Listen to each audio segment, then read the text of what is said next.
Hello, everybody. It is May the 9th, 2025, coming to you live from Tulsa, Oklahoma.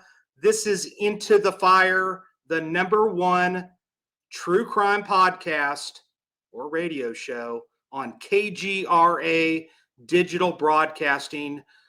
We'd like to welcome you tonight. Tonight is going to be an epic guest, Ed Wallace, retired detective, first class detective. I think it's first grade or first class. That's the highest detective rating that they have in NYPD. Only 200 people have that distinction with the New York Police Department. Welcome. Sorry about the delay, everybody. We had technical difficulties. I know that's hard for you to believe. We never have those on this show. Never. So, but there was a freeze somehow. I don't know what the deal was. I want to give a shout out to my cousin who's living in Sedona, Arizona, who is tuning in. Jody and her husband, Steve Elliott, in paradise, really, in Sedona. And I need to get there really quick. I wanted to mention to everybody here tonight, I had a special treat today. I got to hang out with Steve-O from Jackass and many movies. There he is right there in the middle. What a class act this guy is. And if you read closely, he wrote Tulsa Homicide Rocks, and he's just an all-around cool dude. And he's here in Tulsa on his tour.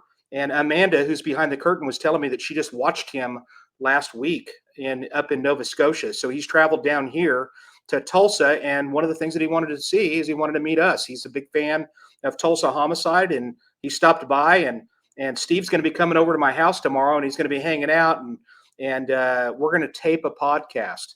So we're going to tape that tomorrow, thanks to Amanda, and that will be coming to you in the near future down the line. And I also wanted to give another shout out to Jim and Becky Dorsey, a couple of people that live in Arlington, Texas, that I had actually given a tour up there at the station, and they wrote me an absolutely incredible letter, and I deeply appreciate it. And lastly, I want to say hi to Anthony up in Rochester, New York, my #1 super fan in Rochester. Anthony, I'm going to call you. I've been super busy at work dealing with a homicide investigation, but I will be calling you, and that's a special shout out. Tonight's guest, well, actually, we have a special co-host tonight. You can bring him on, Amanda. We got Danny Couples. Danny Couples, who's been on this show twice. Now you've got the distinction of being the only third-time person to be here. And welcome, Danny. Danny's going to help me with this one because he knows Ed. Yeah, I'm glad that you're here. He knows Ed, and Ed is somebody that we both really, really, really respect. And it's an honor. Thank you for letting me be on here today. That's awesome. Dude, it is absolutely my pleasure. Ed is fantastic. I love this guy. And so we're gonna my shirt. Yeah, I'm going to start off with just talking briefly. I don't want to waste too much time with Ed because he has a hit podcast, and I'm talking. It puts ours. We're wanting to grow up to be like his podcast, but we'll talk more about that later. So we'll talk a little bit about Ed Wallace Jr. He served with the NYPD for over 20 years and retired April of 2004. During his tenure with the NYPD, Mr. Wallace performed various law enforcement duties, including crime scene investigator and counter terrorism investigator. Mr. Wallace held the coveted NYPD rank of detective first grade. Mr. Wallace has spent 15 years in crime scene investigations and investigated 2,656 crime scenes, including both World Trade Center attacks. That would be the 1991 and the 01, or 93, I'm sorry, the 93 attack and the 01 attacks, the October 2001 Anthrax attack, and he has given testimony as a forensic expert in 398 trials. That blows my mind when I read that. That's incredible. In 2001, Mr. Wallace was temporarily transferred to the Joint Bio-Terrorism Task Force to assist in the investigation of the Anthrax attacks. And during this assignment, Detective Wallace trained NYPD detectives and New York City Department of Health personnel on weapons of mass destruction topics. and there's so much more on here. I just don't want to take away from the time, but I will post this on my YouTube page for you to see his full bio, which is insane. Let's bring him on so we don't waste any time with Ed, because we got to leave on time tonight for once. How you doing, buddy? Great, Jason. Great, Danny. Great to see you guys. Hey, buddy. It's been a long time. It has. It has. I noticed that you had a coffee cup sitting in front of you. You might want to show the viewers what that looks like. So Ed can think of me. That's not sold in stores, but you never know. Maybe we'll give one of those away in the future. That's what we're going to start with. Danny needs one. Yeah. Can I get one? Can I get in the drawing? Yeah, we're going to get you one for sure. Okay. Listen, welcome, Ed.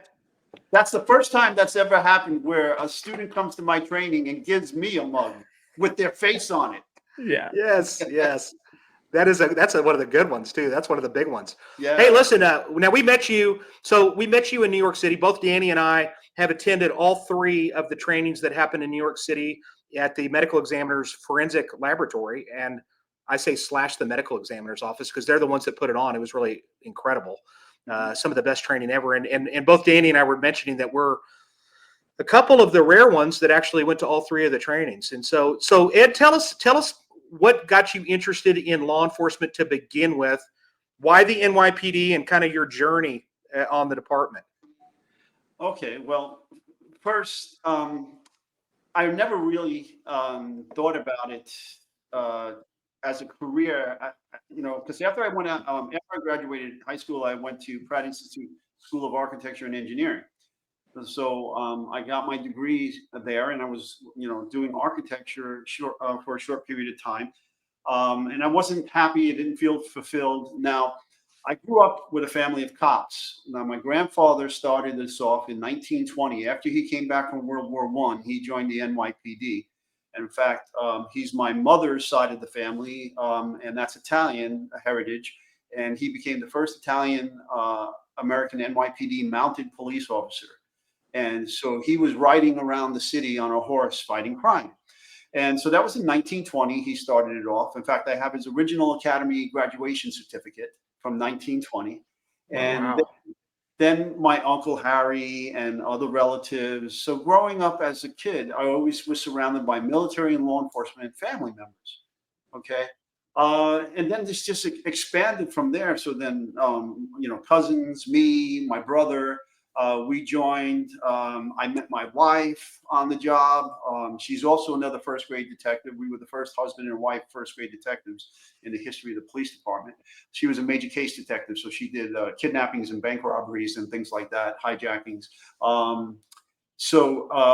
Then the third generation. So I was third generation, and then now we have the 4th gen of my family on a job. My son and 3 nephews. So it became a family business. And, I never regretted making the transition from architecture, because you never really lose that. Once you have those skill sets, you can maintain them and use them. And I have, and I helped many people out with their houses and things of that nature if they needed architectural services. But that architecture background, that engineering background that I had, helped me tremendously in forensics. If I would have known about forensics when I was looking at colleges out of high school, which nobody talked about forensics in the 70s and 80s. Nobody talked about that in the beginning, right? In high school, I would have went in that direction. I would have gotten my degrees in forensics. But the math and the trigonometry and the physics and the geometry and all these things came in very useful for bloodstain pattern analysis, for ballistic trajectory analysis, for a lot of the things that I was doing in the crime scene unit. And then I, because of the drafting and that, initially back then we were still manually drafting. So, when I got into the crime scene unit, I had to teach people how to draft the crime scene so that, to do not to scale and to scale diagrams. And then later I would introduce CAD, computer aided drafting, and bring that in, and so that people can do that as well, and push the crime scene unit into the modern era. So we didn't have to do manual drafting of the crime scenes, because every one of our crime scene reports required a sketch or a diagram of the crime scenes. So it was very easy for me to do that. Yeah. So that's how I got into law enforcement. Fascinating. So your journey as a cop for NYPD, you got into crime scene pretty quick. I mean, and that's where you spend the majority of your career. Yeah. Was that a difficult thing to get into, or was it pretty wide open?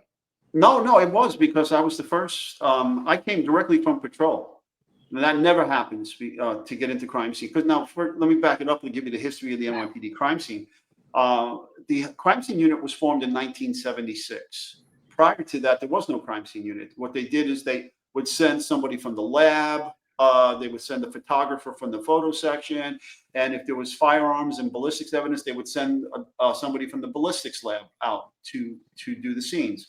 Well, someone came up with the bright idea of taking members of the lab, the ballistics unit, and the photography unit, and creating a standalone crime scene unit, and then trained them up to speed on all the forensic techniques. And then in 1976, the crime scene unit was formed.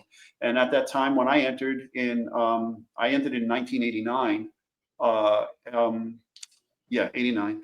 And so it was fully established unit by that time, protocols, procedures, equipment, training.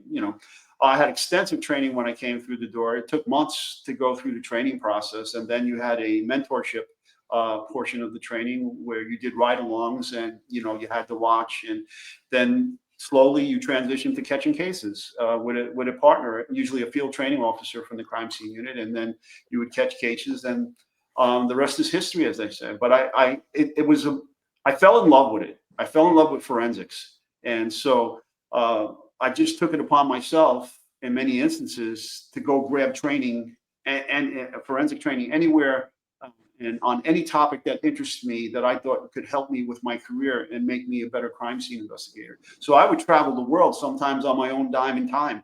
Like I'd put in initially for the job to pay for these things, and they would sometimes reject it, sometimes not. They would pay for it, and I would go. Mm-hmm. But many times when they rejected it, all right, I just put in a slip for a vacation and go on my own dime and time, and because I knew what I wanted to do with my career. Right. Go ahead, Danny. Jump in there, buddy. Well, I just, I was just remembering back when we went up there and remembering how safe it was walking around downtown New York with Ed at our lead. We didn't have to worry about anything up there with him. Mm-hmm.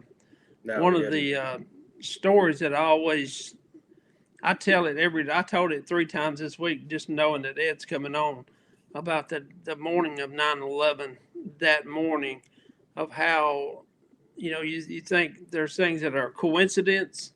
Listen to what he tells about that morning, with his brother involved in it. Do you mind telling that story, Ed? No, not at all. Not at all, Danny. So my younger brother, he was 1 year younger than me. He came on the job as well, and he was a narcotics detective. And in 1997, while on a buy and bust operation on the streets of New York, his team sent in an undercover to do make a purchase, and then he and his team would go in and make the arrest after the purchase. So during the arrest, my brother collapsed on the sidewalk and was rushed to the hospital, and that's where they found that he had a glioblastoma brain cancer. And he lapsed into a coma shortly after being rushed to the hospital, and then was rushed up to Columbia Presbyterian Hospital in Upper Manhattan, and they performed emergency surgery on him to remove as much of that brain cancer as they could. And then he would be in a coma for quite some time, and he would come out of the coma, and he, thank God he came out of the coma, and he went back to work for a short period of time and got promoted to detective. And then he would have to go for chemo and for all these other treatments, radiation and chemo and so forth. And eventually he retired from the police department because of the cancer. And he was only given a couple of months to live, but he was such a physically fit and strong man that he fought that cancer. He had multiple operations until finally the last operation he had just paralyzed the whole right side of his body. So from that point on, he could barely talk and he barely move, and he needed a lot of help. But in 9/11, my brother was still alive, even though they only gave him 3 months to live in 97. And but he wasn't doing good, and I was working that night on the double shift at the crime scene unit, and I was processing a double homicide in Queens. And I was just wrapping up the homicides when the 9/11 attack began. The first plane crashed into the North Tower. And so I just wrapped up. I heard it come over the radio because our department radio just went crazy after the first plane hit. And now over the radio, they're reporting a small plane hit the tower, the North Tower, right? And so I call up my sergeant, and he says, all right, start, take your partner and start heading into the World Trade Center. I'll meet you there. So we're starting to head in, and I'm driving on an elevated highway. It's called the Brooklyn-Queens Expressway. And this portion in Queens is elevated, and you can look right into Manhattan. And I can see the smoke coming out of the World Trade Center, the North World Trade Center, and the North facade. And I'm looking at these gaping holes in the North facade and the other facade. And I'm saying, no, this ain't no small plane. This isn't a small plane. And I say, well, what is going on here?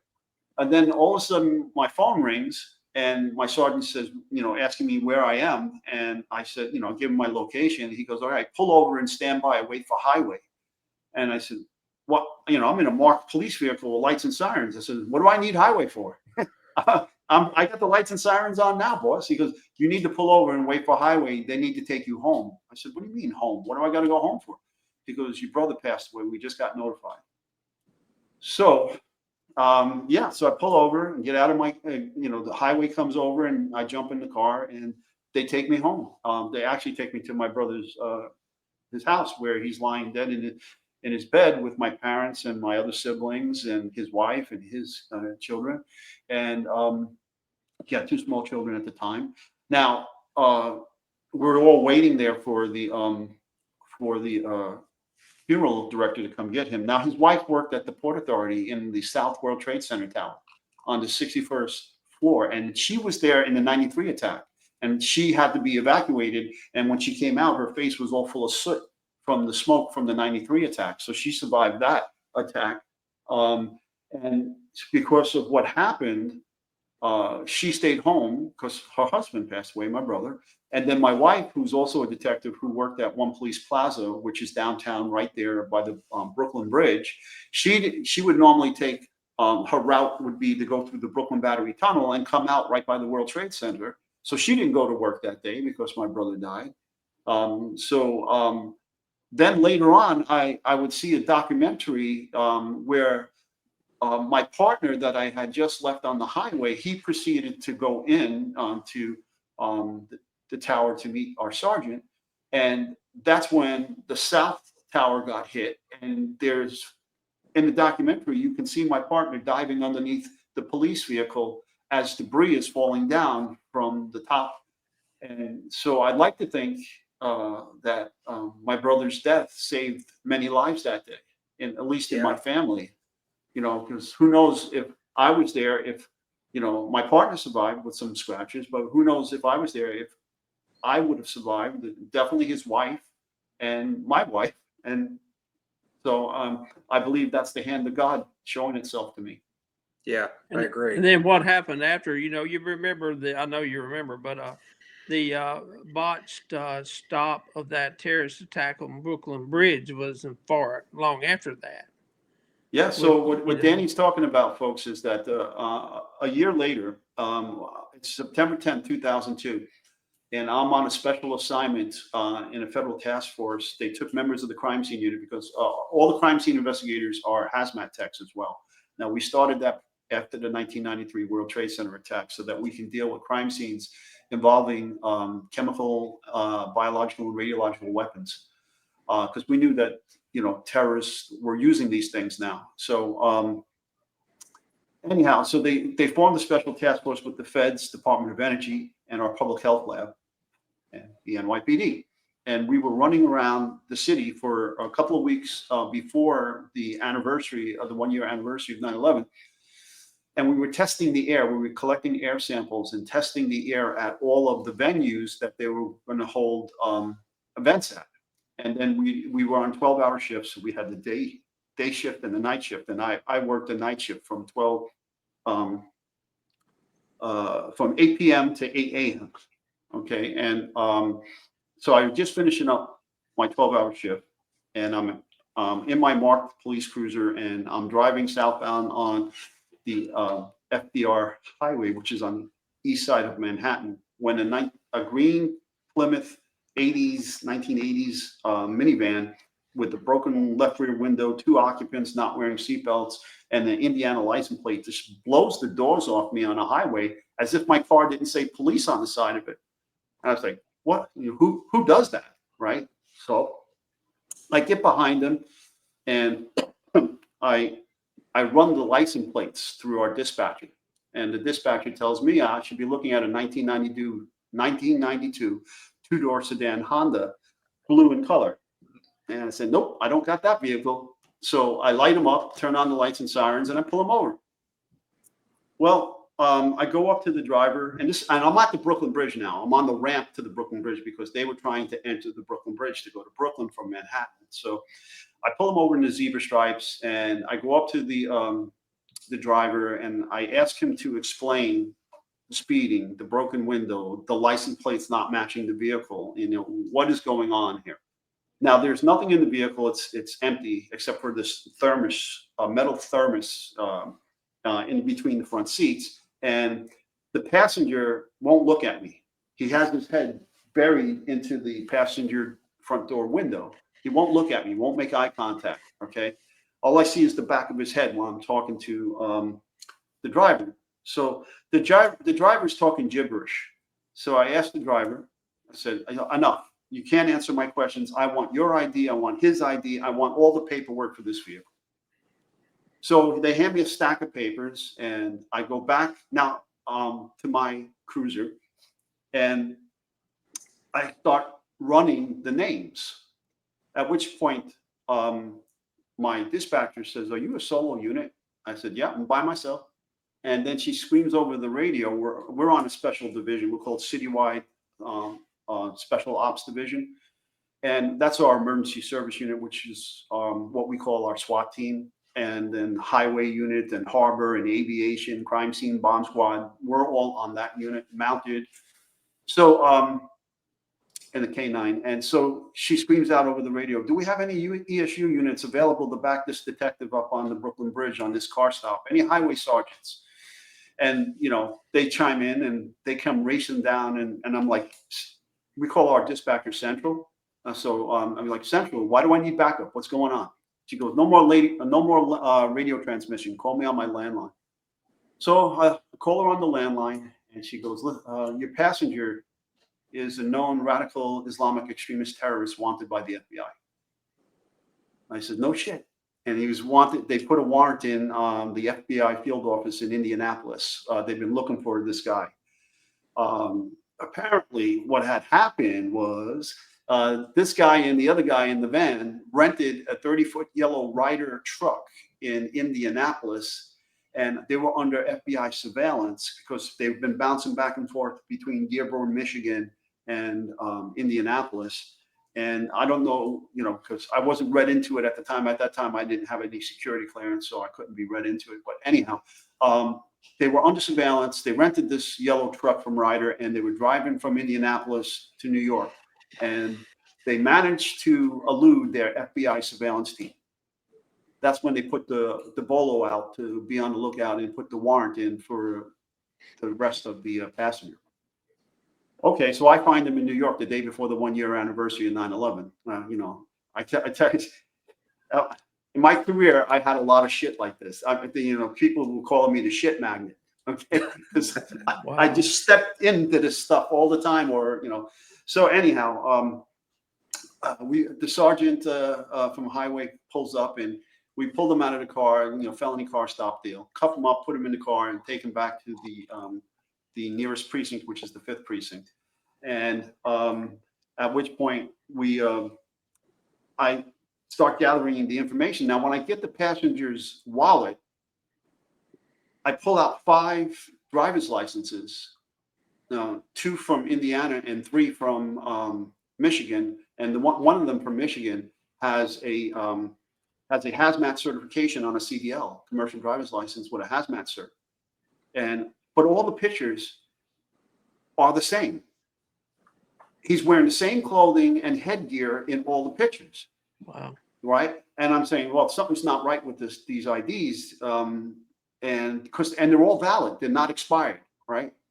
And so I call up our expert that deals with fraudulent documents, and I said, I think I got a bunch of fraud licenses. Can you get me some help here and verify this? Okay, because if they are, I got 5 felony collars here. I got 5 charges of fraudulent possession, criminal possession of fraudulent documents, felonies. That's New York State Penal Code.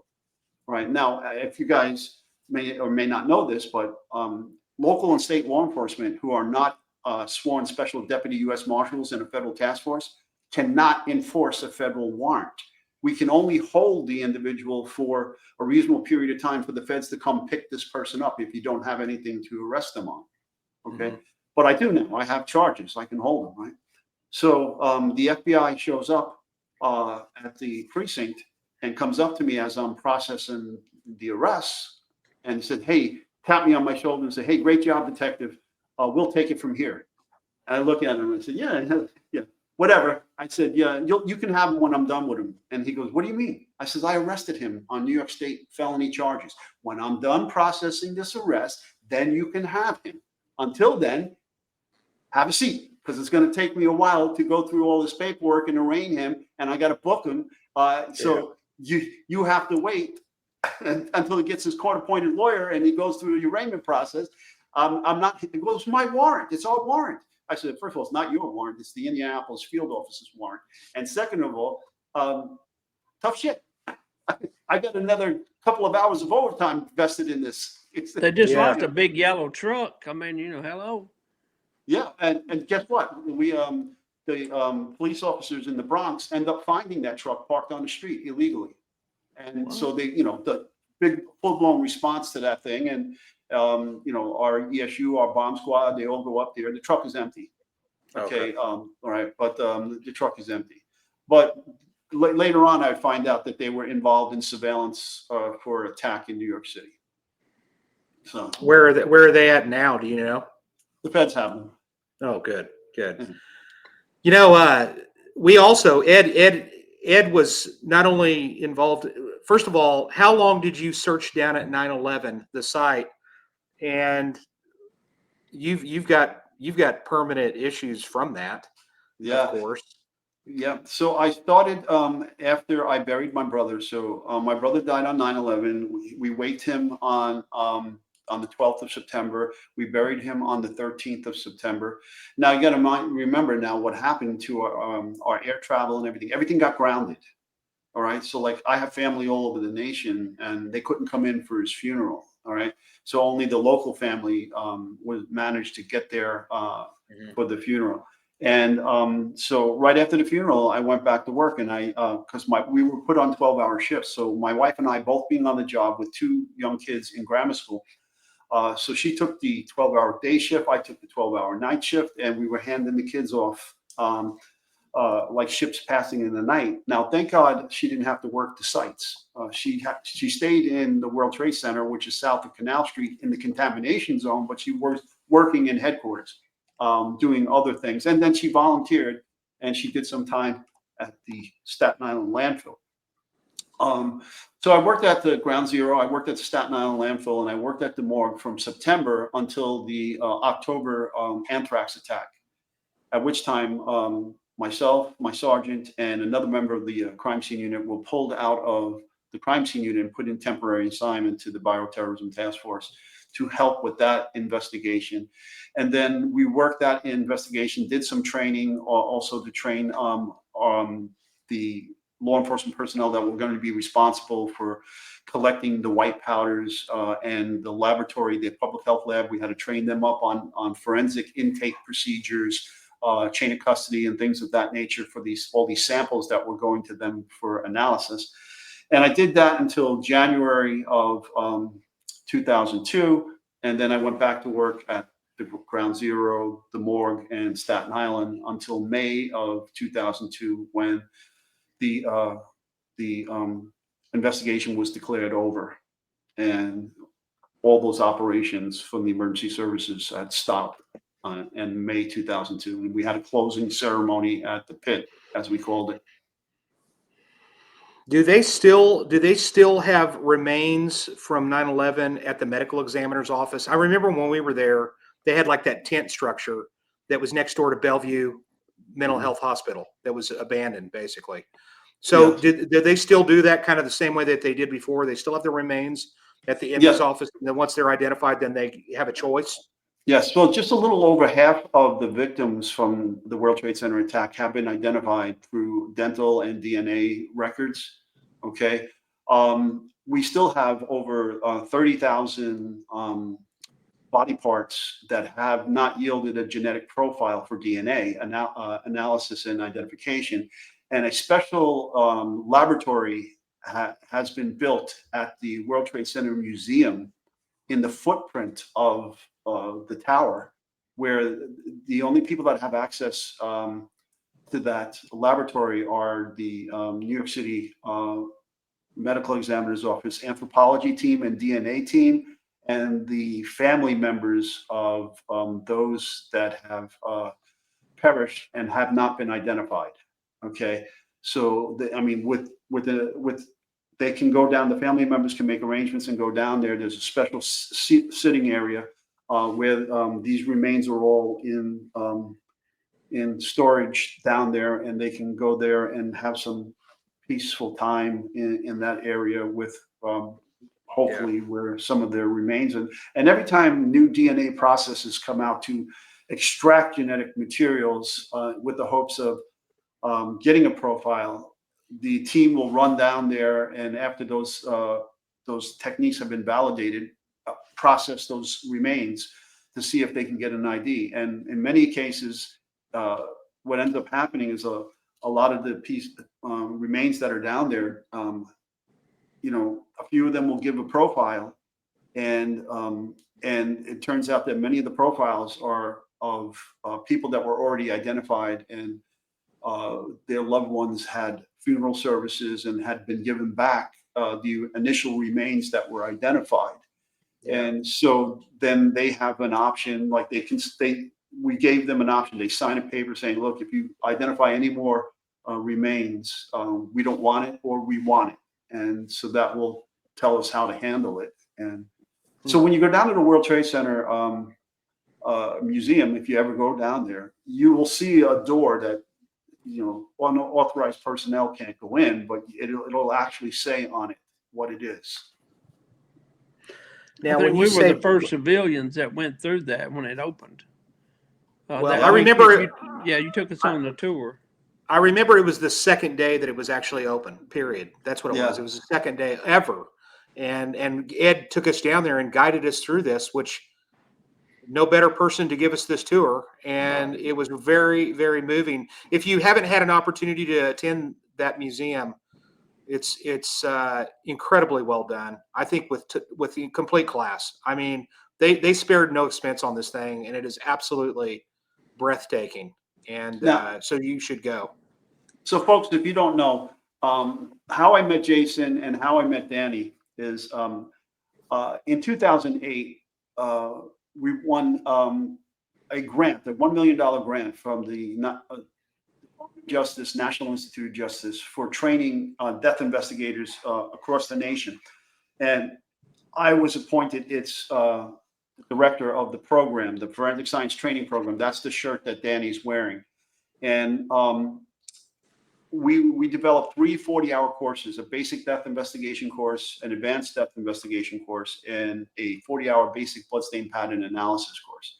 And Danny and Jason were lucky enough to go to be picked by our selection committee, and they did all 3 of those courses. I can't say that about everybody, because we literally I ran that course for 6 years, those courses for 6 years, and I won 2 more additional $1 million grants. So each grant was for 2 years.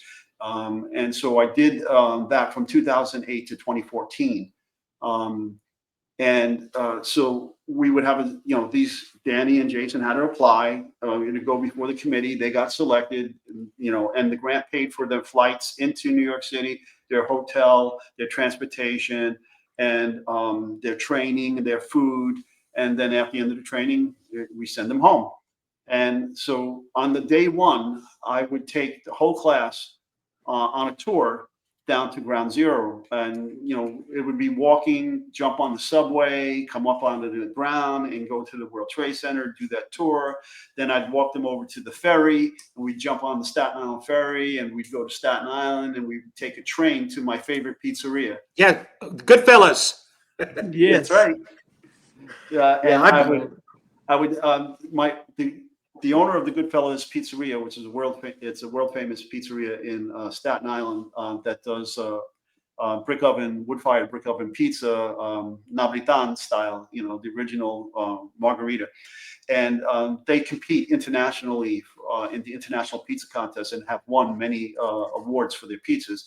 And it's when, at the time, Mayor Giuliani used to take dignitaries from all over the world to this pizzeria to experience this pizza.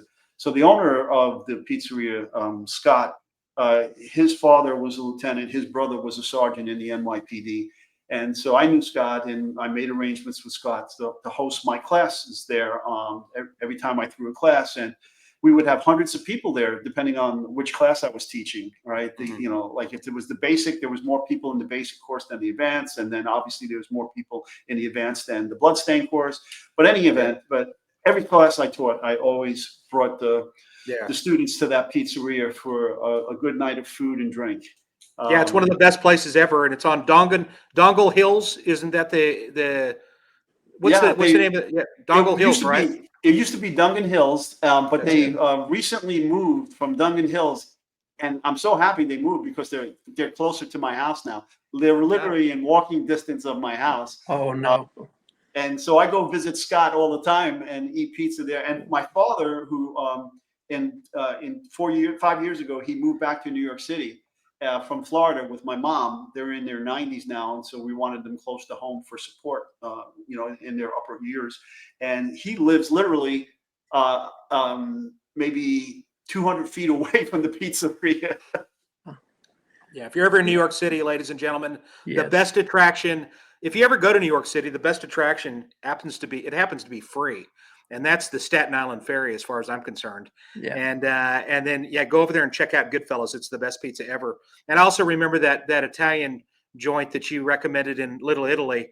And I remember asking, there was a guy. You said it was legit, and I'm going to tell you something, Ed. I don't think you were with us when we went there, but there was a legit mafia guy that came into that restaurant that night. that I remember we asked one of the waiters, "Hey, do you guys take cards?" And he's like, "Forget about it." And he meant it. And when he said it, it was like, you need to forget about that, and you need to better get some cash here, like pronto. Yeah. Yeah. And so why don't they take credit cards? Yeah. Anyway, Jason, I'll say one more thing, and they don't take credit. They don't take credit cards because they're laundering money. Yes. Jason, one more thing, and I'll shut up. I promise. No, don't shut up. You have fun.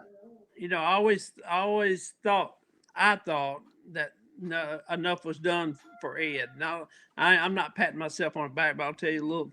I knew this detective down in Miami. Raul took him up in a helicopter over Miami, and I had to outdo him. So the only thing I could think of was a friend of mine wrote the song, "Have You Forgotten?"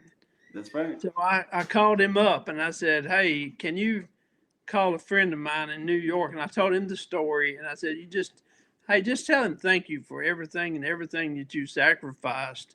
And he did it, and I was sure hoping he did. So no, he did. I was driving with my family when he called, and I was shocked, right? I literally, because I know who he is, and I literally had to pull over on the highway because I wanted to have this conversation with him.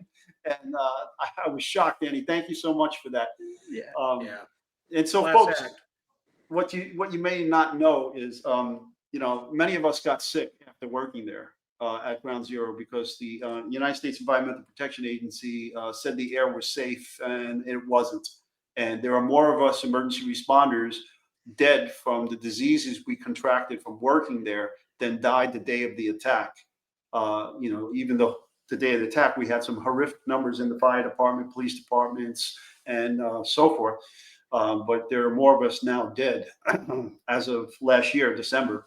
That's when we broke that number from the diseases we contracted. Now, I ended up having several diseases. I lost 3 sections of my right lung. I had several surgeries. I've had cancer. I've lost several organs, and from my exposure down there. But now, I was telling the guys before the show, I am now going on 5 years cancer free. So I beat it. That's awesome. No, that's great, and I love that because I remember when I gave you a tour through Tulsa back when you That's right. visited us there. You were having some issues, Yeah. serious issues, and I hope that you're not taking that mountain of medication that you were having to take at one point, and hopefully Well, that's not as bad. Yeah, it has shrunk, but it's still more than I really want to take. But yeah, I'll never forget that tour, right? Because of The Outsiders. Yes, That's right. I could say, hey, I went to where Patrick Swayze and Tom Cruise and Ralph Macchio, all these guys were here, right? That's right. I just did a remote training for Fresno Police Department, and we're connected to Fresno because that's how that movie came about. There was a middle school class or a high school class that was reading that book, and they wrote Francis Ford Coppola, and that's how that came about. But it's kind of cool. That was a fun time, and I'm glad that you were able to get there. Let's talk briefly about your podcast because I want people to be aware of it. I got to tell you, Ed, I was watching some of they do a lot of trial coverage. They analyze a lot of the testimony, and they're doing a lot of that in that Boston trial that everybody is talking about. And I got to be real with you, Ed. That case I haven't really watched much on it. I know that there's a documentary on Netflix, if I'm not mistaken, and you guys are analyzing that. But what else first of all, Amanda, throw up that picture of their podcast. It's tell us what the name of it is. It's Crime Time with Duty Ron. Yeah. With Duty Ron and Ed Wallace, right? And in fact, right, at 9:30 tonight, we're going to have our next show.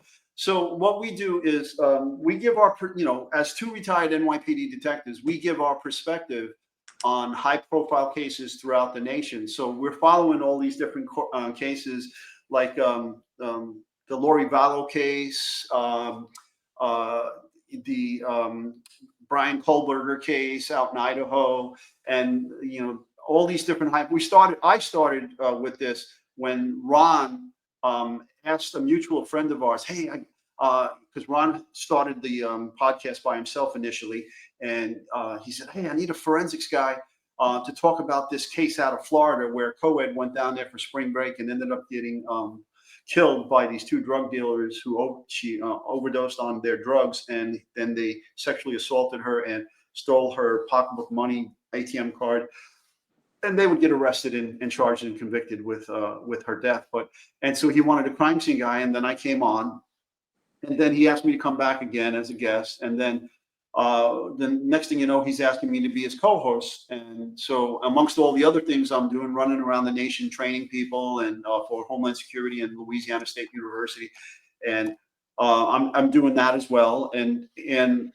So I'm doing these shows, and we picked like the Gabby Petito case. I've worked on that with Ron, and we break down various aspects of the investigation, what the detective should be doing, how the case should be running.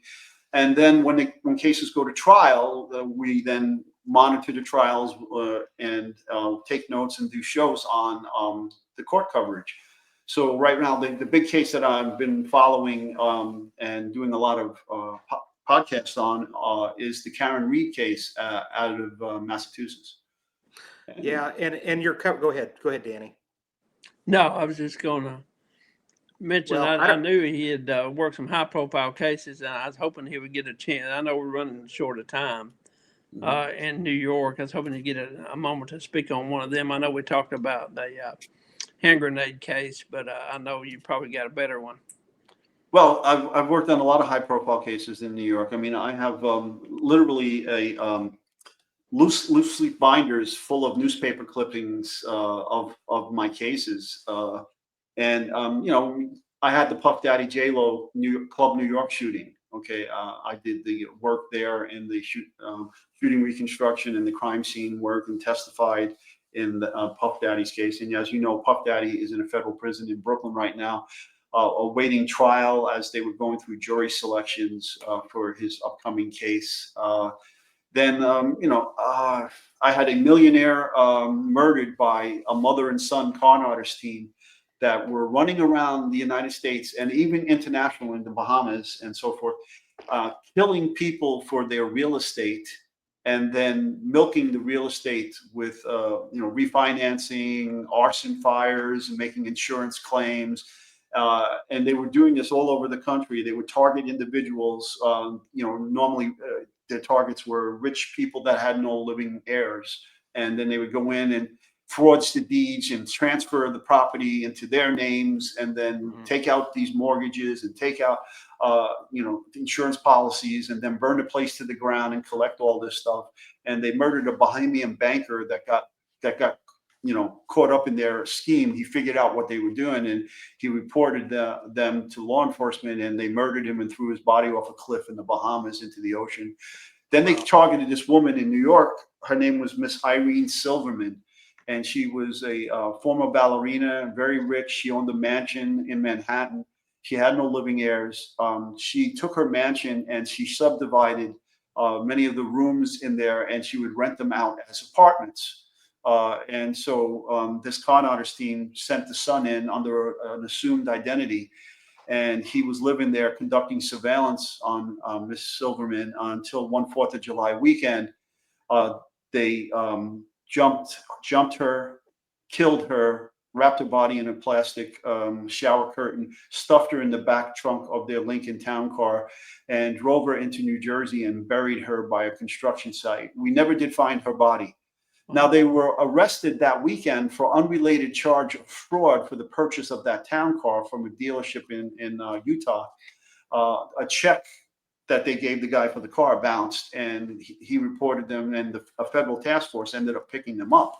And the car was sitting in 26 Federal Plaza, it's the home of the FBI here in New York City, in their garage. And when they finally figured it out, that there are two different groups of investigators, one looking for Miss Silverman as a missing person, and then them looking for the fraudsters. And then they realized, hey, they just killed somebody.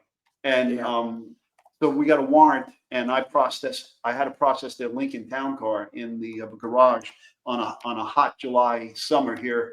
And I spent 36 straight hours tearing this car apart, and because they were living like gypsies. All their worldly belongings was stuffed in black plastic garbage bags in the back seat of the car. They had most of that stuff was in the trunk, but they had to remove it to put Miss Silverman's body in the trunk. Now, what was in the trunk when I popped the trunk open?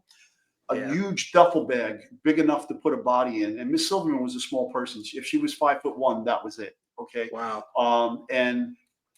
So I tore the car apart, and I had it was like an excavation site, an anthropological dig.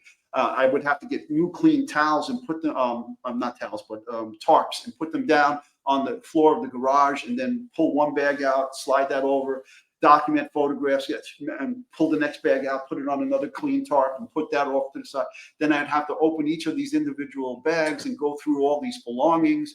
Yeah. I found surveillance records. I found wiretaps that they were doing on her. I found practicing notebooks where they were practicing writing her handwriting. I found roofies, roofies in a liquid form with hypodermic needles. I found a Glock. I found $50,000 in cash. I found all of these different things that pointed to them. And I also found evidence that they killed this guy called David Kasdan in Los Angeles to steal his house and do the same scam on him.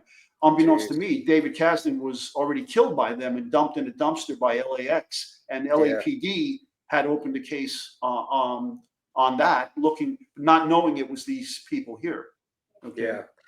We're just scratching the surface with you, Ed. There is no way by fitting. I know I'm looking at the message from Amanda behind. Yeah, I wish we could go a little longer. I really do. I'll tell you what, Ed, check out his podcast. It's true crime, or no, it's Crime Time with Duty Ron, and it's on YouTube. Go to that, and Ed is on that. And I'm telling you, It's spot on, man. You talk about people's testimony. You're talking about, actually, if you're a police officer, you really should watch this for how to testify, because they're going to give their insight in how these cops and other people aren't looking good on the stand at times. And so you should check that out. Amanda, throw up the books, that picture of the books that Ed is co-wrote and is a part of. Here's one of those. And you know, these are probably, you know, that's the Oklahoma City bombing there. And that's a book that, oh, that's not yours? I'm sorry. I don't know how the heck this isn't mine either. Okay, well, they're great books. They're not his. There's a picture of 4 books altogether. I'd sent those to her earlier. I'm so sorry. Okay. No But worries. if you hit Ed Wallace, that's okay, Yeah. Amanda. Don't worry. If you go to Amazon.com and just put author Edward W. Wallace, Crime Scene Investigation, the books will pop up. There you go. I'm sorry, Ed. No But worries. and I'm gonna put the. I can come back anytime if you want to continue. Yes. Well, that's what I want to do. I want to have you back, and I want to have Danny back, and I want us to dive into. We'll come up with maybe a time that maybe you can stay a little longer, and then or something along those lines. And so basically that's that. I want to remind everybody. Thank you, Teresa. Thank you, everybody, for being here. I see a lot of the people here. Kathleen, thank you for being on time tonight. You haven't been the last couple of nights. I appreciate you being here on time. Thank you. Thank you to everybody else. Steve, Jody, all of you. It's great to have you here. And this, like I said, I say it all the time. This show is not a show without you, and we appreciate it. Next week, episode number 50. Episode number 50. I can't believe it. Cheryl McCullum. Do you know her, Ed? You know Cheryl? Yes. Cheryl McCullum, crime scene detective investigator down in Georgia. She's very well known. And she gets all over the place. My gosh, she is known throughout. And she's going to be the guest next week. And then the week after that, man, you're not going to believe the guest that I've got. And I'm not even going to mention it right now because it's huge. It's famous. And I know Steve-O's coming on. But this one's also very famous that you've seen on TV for years. And it'll be a lot of fun. So, ladies and gentlemen, thank you again, Ed. You're our class act.